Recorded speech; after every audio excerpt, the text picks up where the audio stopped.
Welcome to the show, everybody. It's Monday, April 5th, 2021. Will Gonzaga be the first team since the 1976 Hoosiers to have a perfect season? And who's getting the green jacket this week at the Masters? Today is going to be a busy one, so buckle up. There goes that man's jock strap. Oh my God, did you see that? America's team? Yeah, right. Oh, baby, it's a big day in sports. There's nothing like battling it out with your teammates all season long to go win a championship. Green Bay's got it this year. Huge move for them. I think it's going to be a game changer. We have a lot to talk about this busy week in the sports world. Welcome to the In a League of Their Own podcast. Jordan Spieth, a young kid who was a phenom a few years back, who almost couldn't seem to not win a tournament. He went through a 4-year skid. People were wondering when he was going to get back, if he was even going to get back and win another one. Looks like with him just recently getting married, maybe it changed a little bit with how he's approaching these tournaments and whatnot, because he just got married this last week, and turns out he wins his first tournament in style. It's good to see for the young kid. He's still super young. He's got a lifetime ahead of him to keep golfing. So that was pretty cool to see. Yeah, and last week we kind of talked about Justin Thomas getting his first win in a while too. So it's nice to see kind of these still generational guys, even though they're young. Some of them kind of came into the PGA kind of hot, maybe got a handful of wins early on. And then they kind of fell off a little bit. So it's nice to see guys like Justin Thomas and Spieth coming back into it. Obviously good to see young guys coming in too, like Collin Morikawa. Be interesting to see how he does this weekend as well. And my understanding, you said there's some news about Brooks Koepka potentially making an appearance this weekend? Yeah, so it looks like he originally was planned, due to his last injury and surgery that he had, he was planned to miss the Masters. Turns out there has been some reports that he has flown and landed in Augusta. I don't know if he's partaking in the practice rounds Monday through Wednesday. I don't know. I guess more news will probably break on that as we get closer to the time. But yeah, it looks like he's showing up and he's going to play because he wants to win. And if he's anything like himself, he'll definitely be up there in contention. He's a good golfer. There's so many good golfers now. I feel like back in the day, it kind of was Tiger running away with almost everything. Now you're kind of seeing a handful of different guys consistently being at the top three, winning the tournament. So it's really good for the game of golf to obviously – Tiger becoming the greatest winner of all time would be obviously the greatest thing to happen to golf probably. But outside of that, for a spectator, it's cool to see all these different guys being able to win and having a lot of different guys to root for, because you kind of just rooted for Tiger. And now you got a handful of different young guys that are up and coming that you can, root for and be on their side. Yeah, and that's a nice thing. Like you said about like Spieth and some of these guys who are kind of would be towards the end of their careers in a lot of other sports. They're just getting started, because what is it? When you hit 65, you go to the senior tour. Yeah, I think it's 60 actually. 60? But yeah, once you hit about 60, I think it is. Yeah, then you play on the senior tour and you can play on that till you can't walk anymore. So yeah, which and just to think, in golf, playing into your 50s and still being at the top of your game. So, and especially with the amount of money that goes into these tournaments and stuff, golf is definitely an overlooked sport where a lot of people just kind of shrug their shoulders at it, scroll past it on the TV when they're looking for something to watch on TV. For those who kind of, I guess, have that mindset about golf, give it a try sometime. It's really fun to watch, and it's definitely fun to participate in it as well. Before we went live, we're talking about how as soon as we're done here, we're both heading out to the course ourselves. So whether you're young, old, somewhere in between, it's one of those sports you can just jump into it too. It's not like NFL. If you can't jump into the NFL when you're in your 30s or 40s, you gotta like work your way up to it. Golf is one of those sports you can jump into it. There's always the cliche of when people retire, they go golf every day. Like that's because when you're at that age, you can still do it. So, yeah, it's a fun sport. A lot of patience, but still fun. Oh yeah, absolutely. The best thing about golf to me personally is you're playing against yourself. You're not really playing against anybody else because you're just trying to play your best round of golf that you can play. It doesn't really matter what somebody else is going to do because they're still going to get whatever score that they're going to get. You're just focused on you. So that's just one of the coolest parts is that's really a sport where I guess you can kind of say the same for like a MLB batter in the batter's box, having to be focused, having to do their job, be 100% focused on it every single time. Otherwise, they could strike out and do super terrible. You know, just like in golf, you're not hitting the fairways off your drives. You're gonna have a long afternoon. Hmm. It's just cool. It's just kind of like that builds your mental toughness. I feel Oh, to for just be sure. able to just let it go. Next shot, let it go. Next shot, like come on, you're still in it. Like keep it going. Hmm. So And, yeah. and that's like you see in a lot of other sports where when somebody's on a hot streak, they're on a hot streak. Somebody's on a cold streak, they're on a cold streak. Golf, it's like you have a really good hole. You gotta not let your ego get to it of, oh, I had a really good hole, because you could shit the bed the next one, and vice versa. You have a bogey or double bogey on one hole, come back, the next one could be a birdie. So it's like it's just kind of playing it a hole at a time and not letting a good streak or a bad streak kind of get to your head too much. Oh, absolutely. And golfing on the casual side of things, it's fun to just maybe have a beer, get a little loose, just grip it and rip it, you know, just out having a good time with the boys. If I do recall, like your bachelor party, we were just crushing balls. I don't even remember what my group ended up golfing, but it was just like that was the first time getting out in a long time and a little loosey goosey with the booze, Hmm. just golfed an unbelievable round. And it's just like if you're going into with the mindset that hey, today could be a good day where I shoot par, shoot under par, you could do it. You know, Hmm. like I've golfed some of my best rounds on 18 personally, first rounds of the year, just kind of coming back and changing whatever I'm changing to however my true form is to golf, whatever because during the season you watch little YouTube videos and you watch this and you ask, hey, am I doing this? Should I do this? So you're constantly taking in other people's opinions on how to make your swing better, but you also don't want to start messing with too much shit because then you're just going to mess yourself up and then it's going to be a very hard time to figure that out. But yeah, golf is probably third greatest sport for me of all time. Hockey 1, football probably I would have to say 2, and then golf at number 3. Or I could even flop golf and football around because I do love golf a lot. Yeah. Yeah, and yeah, I'm definitely excited to get out today because usually most years I get out to the driving range like once. Some years I'm even like, whatever, I'll just go out for a 9 or 18 and see what happens. But this year I got out and on the driving range 4 times, um, and then going for the first round today. And every round's better, and or every time out on the driving range just got better and better to kind of getting rid of those old habits early on. Instead of going out on the course and trying to fix it on the fly, you got a bucket of 100 balls to, okay, I'm not worrying about a score or anything. You can hit the same club 6 times in a row if you have to figure it out. Oh, absolutely. And another thing that I think, like, how you just recently got, like, probably within the last couple of years have gotten really into golf and, like, liking the sport, like, going all the time, that type of thing.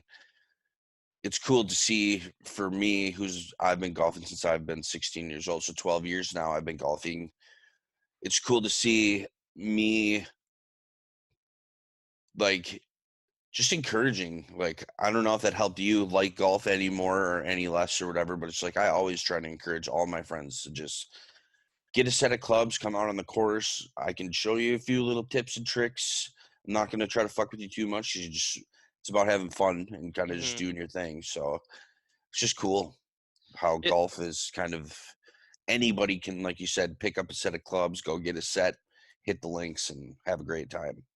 Yeah, I mean, like growing up, like I'd been golfing since I was little. I think I got my first set when I was in like 6th or 7th grade, but I'd go maybe at most 5 times a year. And like in high school, we always had a golf meeting with like the wrestling team. We'd have like a golf outing like during the summer and stuff. Um, so I didn't get out a lot, but yeah, like you said, like since like we met like probably 5 years ago now, roughly. Um, yeah, like it's like I golf with like my dad and like friends once in a while, which even like you met my friends. I'm definitely the most avid golfer out of all of them. But yeah, it definitely helped like learn or like you're like, oh yeah, you golf and stuff like that. I've definitely gone a lot more since like obviously we met, and then like now my father-in-law, my brother-in-law, um, uh, yeah, they golf a lot too. So it's kind of nice to find people that like kind of same thing with hockey. Like I didn't like would watch hockey when I was younger, but not like it wasn't until probably late high school that I actually understood the rules of it and even more like the intricacies and like the little things that most spectators don't notice just talking with like you and like Dave and stuff like that. So yeah, it's just nice to open up your mind to the sports world and like anybody who has a friend or family member who's super into a certain sport that you just kind of like, oh, they're talking about hockey again or they're talking about golf again, ask questions about it because it's one of those things where it's like you can watch and it's like, oh, it's boring, and it's like if you watch a sport and you think it's boring, you don't know enough about it. that's that's all it is, like. Yeah, you're not looking for what you're supposed to be looking for. Exactly, It's like like. in a football, like when people watch football, they go, "Oh, this is boring." They just hand it off and throw the ball around, whatever. And it's Mhm. just like people don't understand that that is a chess match between offensive coordinator for X team, defensive coordinator for Y team. They're playing a game of chess, calling plays against each other, not knowing what each other's going to call and seeing what works out the best. Like they're playing chess with people who also are athletes. Like it's very interesting to, like you said, once you know the little ins and outs of some of these sports, you kind of understand what they're going for. That's just like in golf. Sometimes you see guys lay up or hit a ball short of a certain place when they can just, why don't you just grab it and grip it and rip it and go for it? And it's just like, because there's a part of the game, it's called strategy, where you're setting up, Mhm. you're always playing for your next shot. Like you're always trying to set up your next shot Mhm. when you play golf, just like in pool. You're always setting up your next shot so you can keep going, keep going, keep going, and win the game. Yeah, like you said with golf too, like as far as people, it's like, oh, why don't they just like, why they let up on that club and come up 20, 30 yards short. It's like, well, they like understand the course. Maybe from your eyes as a spectator, there's a little hill with a bunker on the other side of it, or maybe if they would have went a little farther, the the green runs a certain way that they would have came up way short or overshot. So it's just like stuff like that. It's like as a spectator, you don't really see that kind of stuff. Especially with golf, it's like a lot of people, it's like, oh, they just hit a ball into a hole. But it's like, get on the course and you'll like, then when you watch these professionals, like you golf your best round like ever, and then you go on TV and watch these professionals and you're like, oh, I get it. Because And they do that every day. there's that huge gap between you and them, and they do it every day. They practice basically Monday through Wednesday and then golf 4 full rounds Thursday through Sunday. So it's just like, and it's nonstop. And to be able to do it at that level week in and week out, basically all year round, because golf is all year round sport. Oh Uh, yeah, that's why all those top guys live Florida, Texas, California, where you can do it all year round. You need, and that's with any sport. As much as you're going to put into it, that's as much as you're going to get out of it. mhm. So that's just almost plain and simple. I mean, it is such a cliche because people say it all the time, but it is so true of seeing it with my own eyes of kids who have worked that hard, who have fucking made it compared to kids who I've seen who have boatloads of talent and could be there, but they just don't work hard enough. Mhm. So, For sure. but yeah, how about, did you see in the MLB this weekend, the Angels pitcher? Uh, Yeah. Shinoe Ohanti. I want to say that's how you say his name. Dude cooks 101 mile per hour fastball in the game, and then he fucking spanked that home run. In the That was same inning. so cool to watch, dude. Like, he jacked that ball. And hey, I want to say this is the way baseball, how these other sports have kind of made a little bit of a transition. This is the transition in baseball. You're going to start having pitchers who can fucking crush homers. Mm-hmm. And that's just going to change the game. You're not going to have guys being walked. You're not going to see in sack bunts. Like, you're still going to see them, obviously, when the situation's there. But everybody loves to see people take a yard, especially the goddamn pitcher. Like, Yeah. he's probably the number one behind Mike Trout. He's probably number 2 on the team in the fan base right now. Like, people got to be loving him right now. Yeah. Yeah, no, that's nuts. Top of the inning, throws a 101 heater. Bottom of the inning was a 115-mile-an-hour exit velocity on the home run. Yeah, both which are records. He's got the record for hardest ball thrown and hardest exit velocity so far on a hit this year, which is impressive. Yeah, like you said, it's nice to see pitchers go yard nowadays. So kind of referencing our Brewers, Brandon Woodruff. He's usually good for hitting a couple dingers a couple times a year. Ben Sheets used to hit them all the time on the Brewers. Yeah, most of the time you see pitchers kind of either play it right so that they have a pinch hitter on their rotation out of the mound and stuff to try to get an extra guy on base or try to get a run in. But why not just fucking get on base or send it yard and be working on both sides of the offense and defense on baseball. So. And then who was the team that got in the fight with the Cardinals? Oh yeah, I saw that where it was yeah, I looked into the story. I just don't remember. White Sox. No. That was the Angels game. Yeah. Let's see here. I'm sure we'll pull it up here. I'm sure it'll say somewhere benches clear and brawl between. I know what you're talking about because I saw that. The Reds. It was the Reds and the Cardinals, and I was looking into it, and turns out, because that happened Saturday, so Friday night's game, Cardinals pitcher doinked White Sox guy.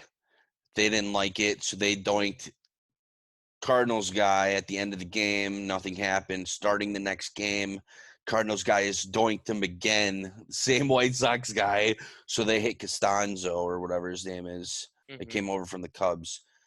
They beamed him, and then when he slid home, knocked over the pitcher kind of a little bit, and then got in his face. He was like taunting him a little bit, and then it's like when you see that, that's just like seeing your quarterback on the ground and a guy just standing over the top of him, like taunting him like that. Your team's going to fire back. You can't let your pitcher take that. So it was cool to see teams coming out there giving a little scruff early here in the season. I hope we get to see a few more of those. Yeah. It's always good to see that. That's what I love about baseball. A lot of other, like hockey, it's one-on-one. Both guys drop the mitts. Nobody else gets involved.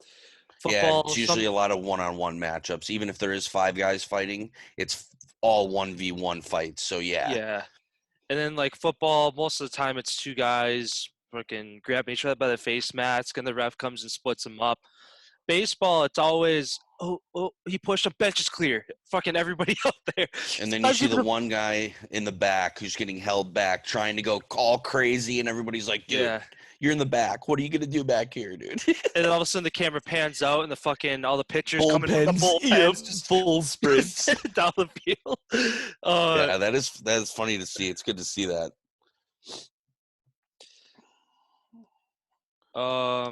Yeah, that's kind of, I didn't really got their ass kicked yesterday, right?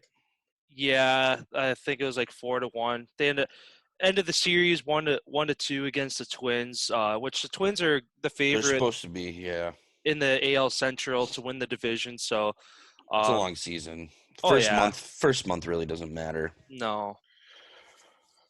Yeah, I mean, glad baseball's back again. Like we kind of stated in previous episodes, baseball is one of those sports where neither of us really played aside from like softball leagues, like bar leagues and like little league or something like that. We never played like high school or collegiate or anything like that. So, like it's a long season. Obviously, we'll fill you guys in as more fights happen, more somebody gets out to an early lead in the home run count. Somebody pitches a perfect game, stuff like that. We'll be sure to highlight that kind of stuff. Yeah, absolutely. Switching over to the NBA, I got a couple things here. Yeah. So what do you think about the Golden State Warriors, who have now lost 7 of their last 8? What do you think their position is going forward here? It's kind of sad to see these franchises like fall apart after really a 4 or 5 year dominant stretch. Obviously, the Warriors being one of those. And kind of Steph Curry is the glue that's holding that team together in some way. And even he recently just came back from a tailbone contusion injury. He was out for a week and a half, whatever it was. And even like he could have sat like another week because he came back and he was still like fighting the soreness and the pain of it. But so props to him for going out there on a team that's under 500 right now and just wants to be out there and competing. I mean, I wouldn't say that the Warriors are really in a rebuild phase just because they do have Curry, they do have Draymond Green, and then hopefully Klay Thompson, if he can break whatever curse he has going on over him the past 2 years of being able to actually be there and play a single game because he's basically been out 2 full years now. So it'd be kind of interesting to see what they do there. Obviously, the farther they drop down, they'll be better off with the lottery pick to maybe get somebody. But even like they got James Wiseman this past year, who's been a really good contribution to the team. Kind of one of the runnings for rookie of the year. But kind of sticking with the Warriors, and I think we briefly talked about this a couple days ago. There's been rumors of LeBron James trying to recruit Steph Curry to come to the Lakers. It's gonna be testing Steph Curry's loyalty there. Obviously, it seems like kind of the Bay Area is his home, and he hasn't really shown any interest of wanting out. And he's not chasing a ring either. He's got 3 rings. He doesn't need to go out and prove anything. So it'd be kind of interesting there. I don't see him going anywhere, but you never know. That they try to put together a super team to try to match the Nets in the East. So yeah, they're kind of at a weird point this year. There's still a little over a month left in the regular season, so if they can kind of figure things out, although what was it, Friday night they lost like 130 something to 70 to the Raptors. The Raptors almost doubled them in points, so obviously they got a lot to figure out on the offensive and defensive end if they're giving up that many points and can't break 100. So, and how funny is that ever since Draymond Green pretty much came out and said he was the greatest defender, they've just been getting shit on. mm-hmm. And that just goes to show that he's clearly not. Yeah.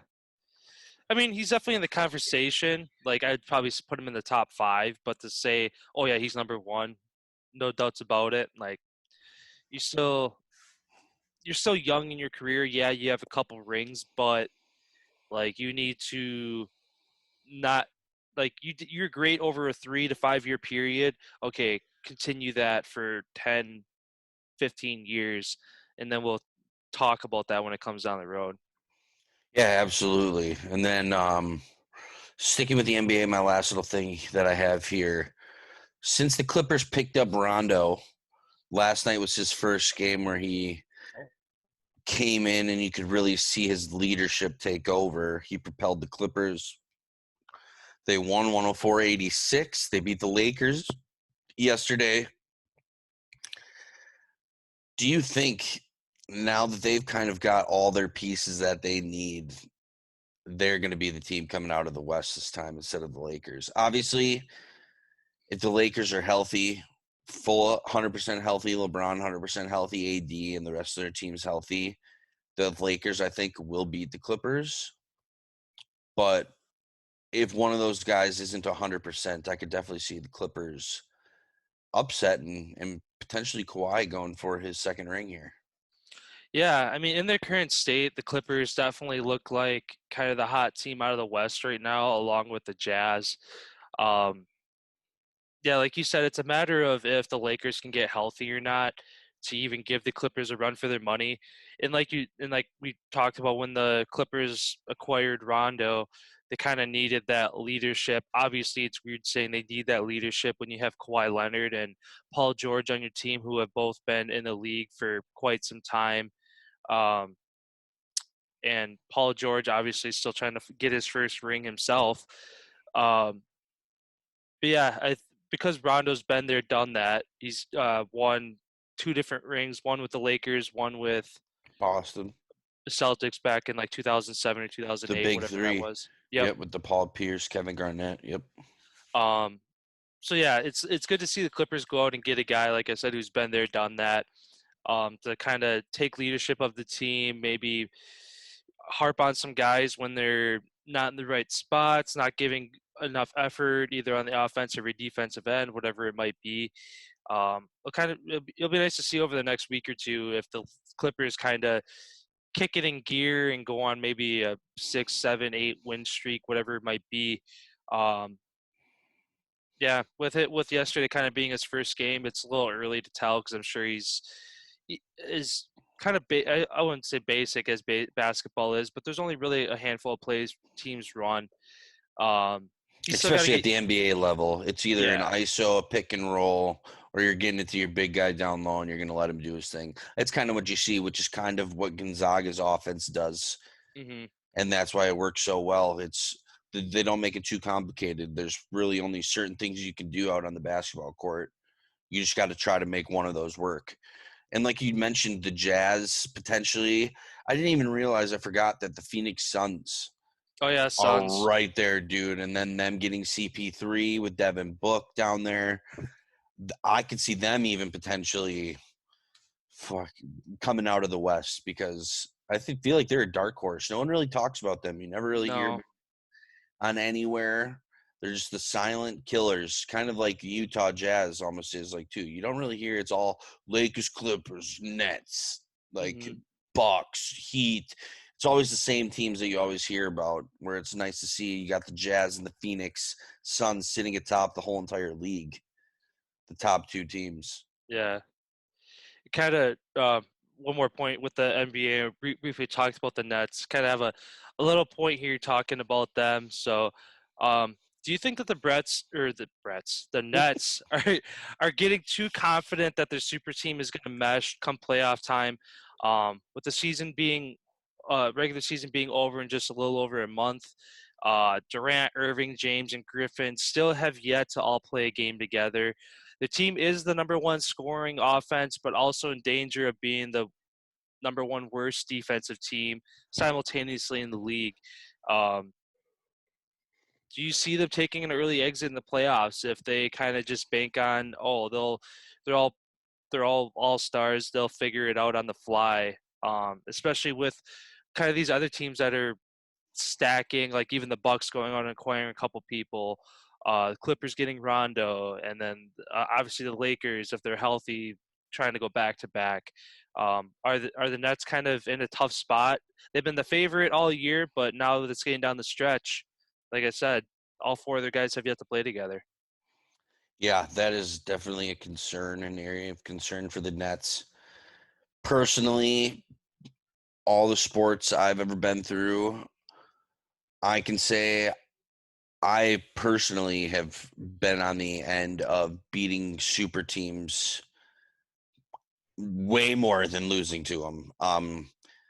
You get a lot of individuals, all-stars together. They all kind of want to do it themselves. All the spotlight's on me. I got to drop this. Obviously, the Nets barred on their talent alone. If everybody on their squad, the 3 main scorers that they got, if they all drop 40 points, it's game over. So you really just got to keep them from getting going. And like, they haven't played any games together, so that's going to be an issue when they get on the floor. But superstars who are superstars like these guys are, it doesn't matter if they've never taken the floor together or if it's their first time. They'll figure it out and they'll make it work. I do see that being a problem though, and I can see them losing. I can see them getting downed in the second round. Yeah, potentially the second round where you're going to be facing maybe even the Bucks at that Mm-hmm. point.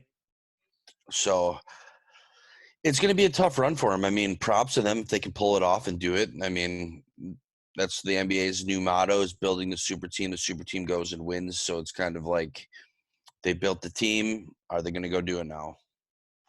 Yeah. Yeah, it's as annoying as it is sometimes to see these super teams form and it's just like, oh, they're the favorite or whatever. I like it. Um, I wish it was almost in every sport.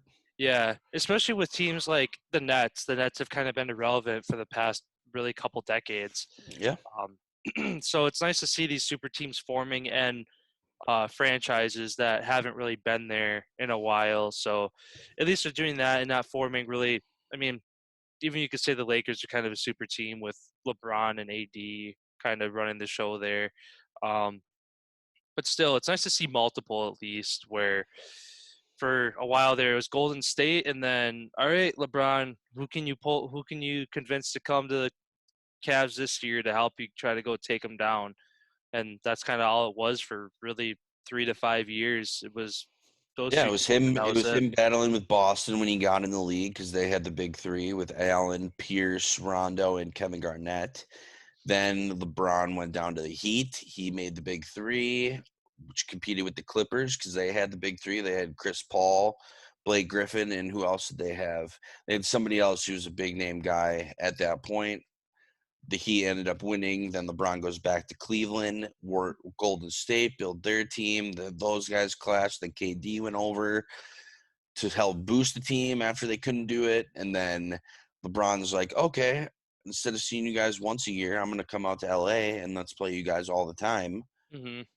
And now Golden State's going through their whole injury debacle here, which really will ruin the team in basketball because you're banking on your starting five to be healthy. Hmm. And Klay Thompson, with how he puts up points, that's a huge, huge, huge hold to fill. Yeah. Yeah, especially like with Curry, Thompson, Green kind of being the face of that team. When you take one of those components out, you're making that team a lot easier to defend. Where if Thompson's on the court, he's opening up looks for Curry and Green more. Where now teams just basically come up and they're like, all right, if we can We're not keep going to these let Steph two, shoot the deep ball, and we're going to yeah, stop Green down low, let everybody else do what they do. And exactly. that's how you win. Kind of looking at, I do have one more point. It's not really related to, um, like the NBA. Well, it is kind of, but with the kind of the hype around Space Jam 2, LeBron Jr. doing Space Jam 2. There's all these like obviously people debating and like uh, whatever, always talking about it. Point I wrote down today is LeBron's decision to do Space Jam 2 an attempt to one up MJ for Space Jam, the first one. That's kind of the thing where it's like, oh, why did LeBron all of a sudden put together this film and he's got like Damian Lillard and Klay Thompson and AD and Just like MJ did with Charles yeah, Barkley, all those guys. Being a fan of both of those guys, like I appreciate both of them for what they did for the game of basketball. And I personally don't, obviously, as the media, as I consider us media, as we do this podcasting, media's perspective, yeah, you'd like to think that he's trying to one up MJ because that's the whole conversation. Who's the greatest? You know, LeBron or MJ, LeBron or MJ. And it's just like they're both different players, different eras. It's completely different. It's like, do I think Michael Jordan could come out and play in today's game at his prime and still do well? Yes, absolutely. Do I think LeBron at his how he plays could go back and play? Absolutely. He's got the body and the strength to fucking battle through that shit. Granted, back then you didn't have all the technology and the abilities that these athletes do have to take care of their bodies. So I don't think you'd see LeBron making it to year, 19 now, if you had to play back in the day due to how well he does take care of his body and how much money he does spend on his body, that stuff just wasn't there back in the day. Mm-hmm. So you wonder, would have MJ done the same thing? Would have he have spent the money on you know what I mean? There's a lot of question marks that you can really ask. Personally, I don't feel like this was an attempt to one-up him. I feel like this was a long time coming. New Space Jam 2 was like 6 years ago that broke and everybody knew it was going to be LeBron doing it. So I don't feel like he's trying to one-up him. I feel like he's just trying to, especially I want to say he did produce this.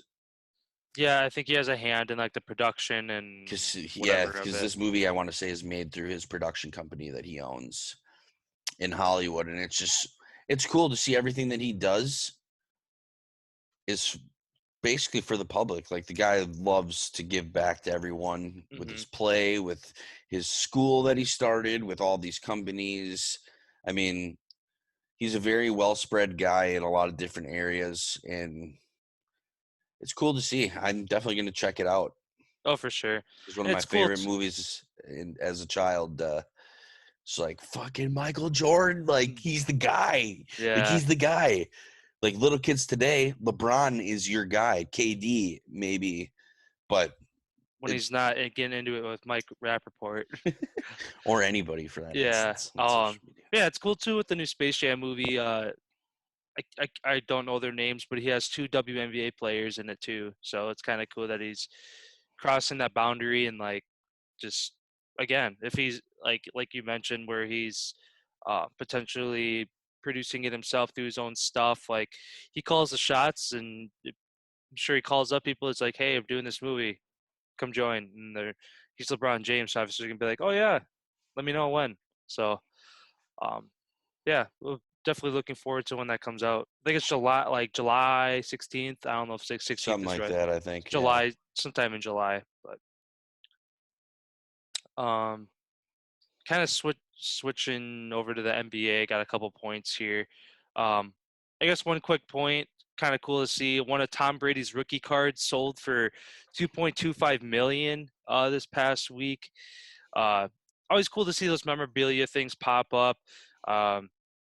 Every time I see that, I always get eager I've got like 6,000 football cards myself in 3 different binders over the day. I know I have Marshawn Lynch's rookie card from when he was on the Bills in like a plastic case, and it's like graded and stuff. So hang on to that. Obviously, he had I wouldn't say a short career, but being a running back, they don't have the careers that kickers, punches, and quarterbacks do. But yeah, it'd be interesting to go through that and kind of see what kind of cards I have, and just I don't think I have a Tom Brady rookie card. I do have a Brett Favre and an Aaron Rodgers one, so those will kind of be ones that gain value over the years. But yeah, always cool to see this kind of stuff come up now and then, and makes you wonder. It's like, who the heck's got $2.25 million burning a hole in their pocket that they're like, I gotta have this one card. And he's still playing. That's what's crazy. It's gonna go up after he retires. Tom Brady fan. Well, and that's probably why he bought it now, is to resell it when he retires, making profit. You could probably sell it for double as soon as he retires. Exactly. Like how you mentioned, you have a couple cards. I got a handful of things that are some pretty pennies for sports memorabilia. Obviously, the longer you hold on to it, the more it's just going to be worth. So there's really no need to get rid of them. Like, I got a Mario Lemieux bobblehead signed from his rookie season with the Pittsburgh Penguins. I have a Wayne Gretzky bobblehead also signed. Got a Brett Favre rookie card signed for the Falcons. I have a football signed by the 1996 Green Bay Packers Super Bowl team. So that's really cool. Yeah, it's definitely cool. This shit that you get when you're a kid, you don't think anything of it, and then 20 years later, it's worth $2.25 million, and you're just like, hell yeah, dude. Like, that's awesome. It's good to see people capitalizing on stuff like that, like the whole Pokemon thing. People getting rich. Mm-hmm. Love to see people getting rich. Everybody deserves to be rich in this country. Since we fucking print our own money. Everybody deserves to be rich. Yeah. Yeah, I mean, right now, kind of, I just got a controller set up behind me, but I know I got I got a lot of sports stuff. I'm definitely looking forward to moving here in the next month or so, and plan on setting up a new studio and stuff with all my sports stuff over the years, either professional stuff. I got some old track jerseys from when I used to compete in college, football jerseys and frames and stuff. So definitely looking forward to kind of showing that stuff off, and even maybe some of the uh, memorabilia, even putting like football cards in a frame or something, whatever that might be. But Oh yeah, dude, agreed. I can't wait until we get our offices set up legit, and then see what this podcast can really do. Real quick, what do you think about Aaron Rodgers, our quarterback, hosting 10 episodes of Jeopardy? And I want to say that I believe that starts tonight. yeah, I think it's awesome. I mean, it's cool to see him along with a handful of other people kind of stepping up, with Alex Trebek dying to cancer this past year. It's cool to see people stepping up and kind of trying to keep that show alive. I know some certain shows, like, I mean, I'm trying to think of one that, well, none of them really died, but even Well, Who Wants to Be a Millionaire kind of died for Yeah. a bit. Deal or No Deal kind of died for all those fucking game shows. I feel like The die, Price is Right. except Bob for Barker was the shit, and then Yep, bring in that's Drew what I mean. Carey, who's good, but it's like he's not Bob Barker though. Not the same, exactly. So that kind of ended up dying. Where, like you said, it's really neat to see Jeopardy continue to go on, especially Aaron. Is a very smart man, very Yeah. smart guy. He loves the show. It's good to see that somebody who actually enjoys the show is going to be the one that's going to host it. It's going to be interesting to see. Maybe this will be his career when he hangs it up. Yeah, I could definitely see him kind of taking the road of like even like John Cena. He just rebooted the Wipeout show, so I could definitely see Aaron Rodgers doing some kind of like Wipeout, or like Some funny thing related to sports. yeah, Steph Curry does the Holy Moly show with like golf shots and stuff like that. Yeah, I could see Raj maybe even trying to make it as a pro golfer. I heard he's pretty good. Oh yeah, that's all he does in the off season, is if he's not playing football, he's golfing. But Well, last year he started taking trips away and doing meditating and all that type of stuff. He did go do that again this year. He's back now, so yeah. as smart as Rodgers would be, obviously, arguably one of the highest IQ players to ever play the game. I'd say Manning probably was number one. Yeah, but like to go along with that, Manning isn't in the booth. Just like I wouldn't see Rodgers in the booth. Oh, you don't want to share that shit? No, well, mostly because Rodgers doesn't have the voice for broadcasting. Oh, absolutely. He's too calm and mild mannered of a guy that I could like. He seems kind of like myself. He's kind of quiet when you're around a lot of people. Obviously, if someone comes up to you and starts a conversation, you can have a conversation with him, but he's not going around trying to be the loudest voice in the room. Like, he's kind of that guy that flies under the radar, doesn't really want to be seen. And that's like how I would categorize myself as well. I don't really like being the center of attention, but if you want to come up to me and have a conversation, we could have a great conversation. Yeah. Yeah, like you said, kind of with Jeopardy or just any kind of game show. Obviously, he's got the resources and the money that he could start his own show of some kind of whatever it might be. Whatever is wrong with all that cash. Yeah. Kind of sticking with the NFL, with the NFL having their usual spring meetings to kind of vote on certain things for the upcoming season, rule changes, stuff like that. Kind of the two big things that the NFL is going to vote on this spring, one being overtime rule changes. I want to say it was the Ravens or the Eagles that brought up the substituting an onside kick for instead a 4th and 15 conversion from your own 25. If you convert it, you keep moving down the field. If you don't, you give it up, basically giving the other team spot. In field goal range. I like it. I like it too, just because I want to say like onside kick conversions is like 6%, and over the years 4th and 15 conversions is like 14%. Obviously still a low percentage. The onside kicks are even down now since they changed the rules where the guys can't run. Yeah. It's down to like 0.0, like 2%. And fucking the Falcons ended up they botched it on that. And they lost because of that. It's just like, it's cool to see the onside kick work because of all the rules, like how it's not favorable to work. So you're going to start seeing, if this rule passes, I want to say you're going to see 4th and 15 every single time. Oh yeah, if it's an ultimate, like I guess Shotgun, 4 wide, let's go. Yeah, I don't know if they would completely get rid of it where the onside kick isn't even like an option, but You'd it'd probably be get the option, yeah, whether you want to but kick if the you have the onside or take option, the 4th and 15. unless you got a stud kicker who has Unless you have a 99% play, of the time where exactly. you can put the ball for a guy to go get it, everybody's going for the 4th and 15. Oh, yeah. Unless you got that play where that kicker can put that ball there every single time. Yeah, no way. You don't take that chance. And then the other thing that they're talking about is deciding whether to allow non-QBs, kickers, and punters to wear single-digit numbers.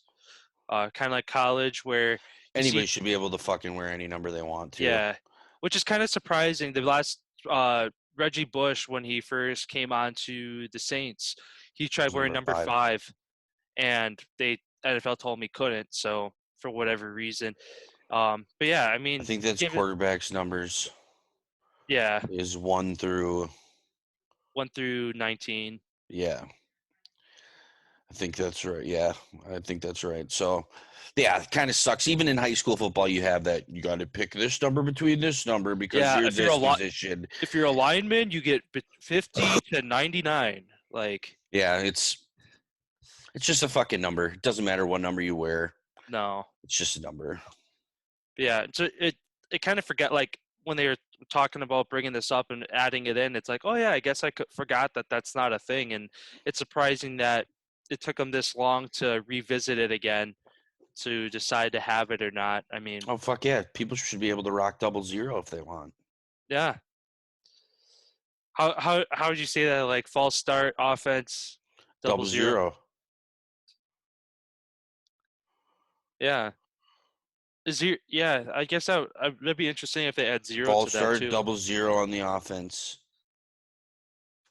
Because 0 is really only a basketball number. In baseball, you'll see. No. Baseball doesn't have 0? Basketball is the only sport where I've ever seen somebody rock a 0. Yeah, you're right. I was trying to think of like a player who is 00. Other sports, it's like not allowed. It's like the unwritten rules. Like you don't choose 0. Yeah. It must be in the contract. You cannot choose 0. You have anything else? I do have actually one more point on. Well, I guess it's NFL related, but yeah, go for it. So we've been kind of the big talk is last week we were talking about the Dolphins trading their number 3 pick to the 49ers, and there's been a lot of leaning that the 49ers are going after either Mac Jones or Justin Fields. Another wrench thrown into this whole topic. Steve Young came out either yesterday or 2 days ago and said, which he's part of the organization, obviously former 49er, Hall of Fame quarterback. He says that the organization traded up because they have a strong interest in Zach Wilson. So now Zach Wilson's name is thrown into the pot of who they're going after. And I assume Steve Young has some kind of title in the organization. Probably not at any executive level, but he's he's involved in the team in some way, especially if he has this insider information that he works knows. for ESPN, I believe. Oh yeah, he's like a analyst for like Monday Night Football. I think they have him on there sometimes. So I think he's just blowing smoke. He's saying that he wants the Jets at the 2 pick to take Wilson, and they're going to take Mac Jones. From everything that I've been reading and researching, listening to, all signs point to Mac Jones as their guy. If he's there at 3, Fields is going to slide. I've heard rumors that the Patriots are going to try to get Fields at their pick. Hopefully he slides far enough. I see them trading up too. Yeah, I mean, Bill's kind of all in this year, trying to get back on that. Hey, I'm still a great coach, and look at what I can do. So, yeah, I mean, interesting to see who's going to fall where. Obviously, as we continue to keep getting closer to the draft, more and more news is going to come out for sure things. And then Mhm. one last piece of big news is the Deshaun Watson case has went criminal. It has been brought to the police. So not looking good for him. Nothing else really has came out besides that. Now it's going to get all hush hush. You're not going to hear anything since this is a criminal case now. The one thing that you are going to find out is one of the people who brought these charges against him will have to come forward with their name. So that is one thing that will have to come out, is somebody's name will have to come out in the process of this. But that's all I got on the NFL here. Yeah, kind of like you said with the draft coming up, it's gonna be a lot of shakeups. There's gonna be a lot of, I guess you could call it fake news of teams trying to throw That's all a it is, dude. It's misleading like trail of, oh, we're going after this guy at this pick. So then the it's a team right president. underneath them is like, oh, if they're going after them, we're going to go after this guy instead. And they go after somebody completely different, and then it It's the throws things presidential sideways. election of the NFL. Mm-hmm. It's everybody's blowing smoke at this team, making up rumors about guys so teams don't take guys. Mm-hmm. All that. It's a wild world, the NFL, and like we always talk about, they're their own government, so it's really wacky to get to watch how teams can blatantly make up stories about guys, put it out there that could potentially ruin their career, but they're just doing it so that they can pick them. Like what? Yeah. What? But yeah, that's all I got in the NFL here. Yeah. I guess last few points I have today are college hoops. I guess start things off. How about that crazy UCLA Gonzaga buzzer beater on Saturday night? Great game. Yeah, by far the best game of the tournament so far. Um, where you finally see Gonzaga got a little sweaty, got a little nervous there at the end. UCLA pushed them to overtime. Obviously, great to see them being a first four team, make it to the Final Four, and be a half-court buzzer beater away from potentially making a double overtime run and knocking out arguably one of the best teams in college basketball history. But obviously, as I guess, are you calling us analysts or whatever, us talking about sports, obviously we like to see Gonzaga continue their run, because then we get to potentially talk, if they can finish it off tonight against Baylor, they could potentially call themselves the best college basketball team to ever play. And for us to be able to see that really once in a lifetime team would be awesome to see as well. I guess, do you where do you kind of see the game going tonight? Do you think Gonzaga is going to Gonzaga run wraps away it with up. it? Gonzaga wraps it up. They seal the deal. They've been tested once with this last game with UCLA. They're not gonna let themselves get tested again. I could see them winning by double digits, plus 10. I know Baylor's a good team. I just don't think they have the fight that Gonzaga showed so much fucking resilience in that game against UCLA, especially their first time being in a close game in probably 2 years. They showed a lot of resilience. Normally, those teams that piss pound everybody who get in a close game, they lose because they've uncomfortable and they haven't been there and they don't know how to deal with it. Gonzaga showed that they can. They got the weapons to get it done, and they're going to seal the deal tonight. Yeah, looking at it, Gonzaga is a 4.5-point favorite, which is the lowest margin of the tournament. So anybody who's looking to throw some money in that game, you could probably take the over on that, because I definitely think Gonzaga is going to win by more than 4.5 points. Yeah, I mean, good, obviously a good run for Baylor, but yeah, I get kind of going back to that UCLA game too. A really impressive point that could have been a turning point for the game was Drew Timme being in foul trouble at the end with 4 fouls, with really, it was somewhere between 8 to 10 minutes to go in regulation, and then had 5 minutes of overtime on top of it, and he managed to not foul out the whole game. Kid's a stud. He knows how to Obviously, play. the questionable charge towards the end of the game, where it could have been a block on Timme, but it ended up being a charge against UCLA. That was kind of really the closest point that he was to fouling out. But still, he kept producing. He didn't all of a sudden go score 0 points in the last 10 minutes of the game. He was still producing. He scored their first 6 in OT. Gonzaga, Timmy.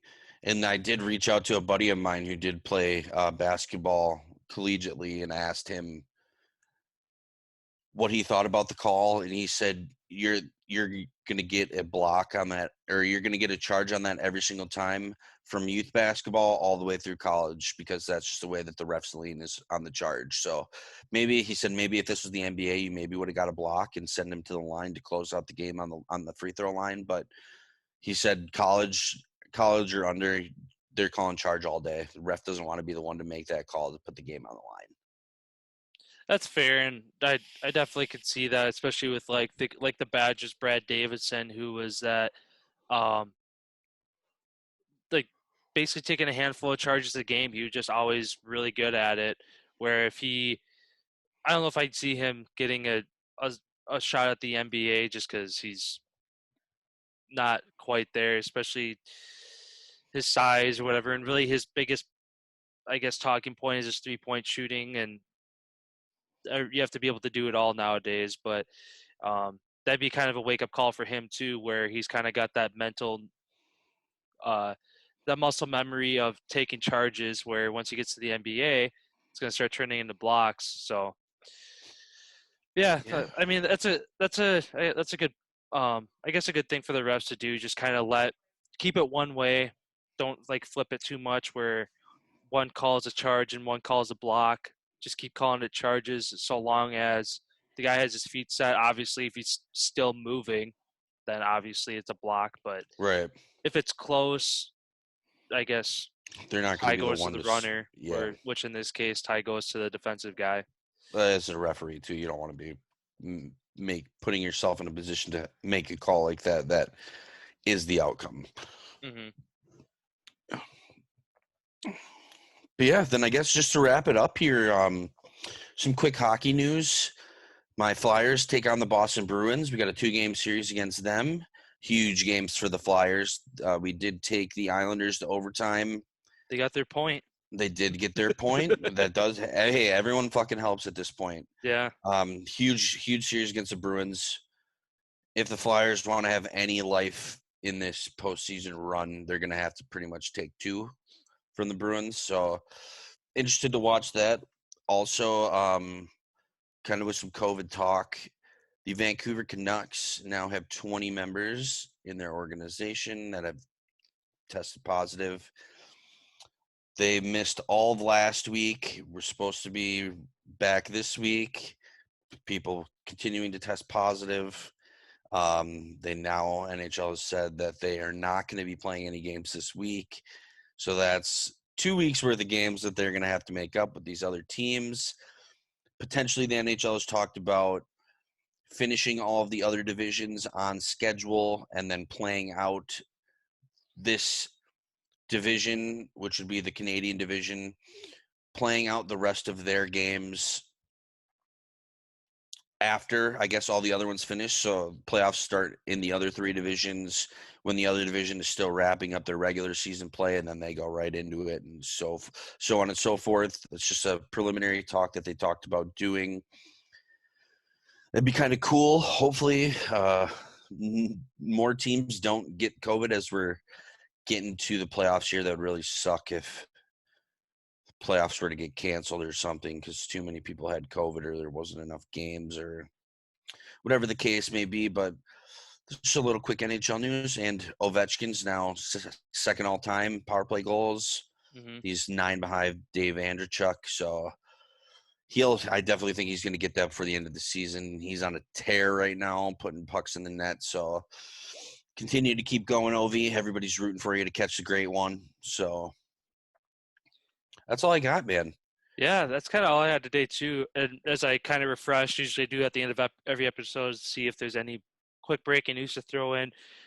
Briefly talked about Deshaun Watson. As of 5 minutes ago, another lawsuit is filed, so the number's up to 22 as of 5 minutes ago. So yeah, so it seems like every minute that goes by where you're not hearing anything good, seems like the bad's just mounting and mounting and mounting and mounting and mounting, and it's not looking good for Deshaun Watson.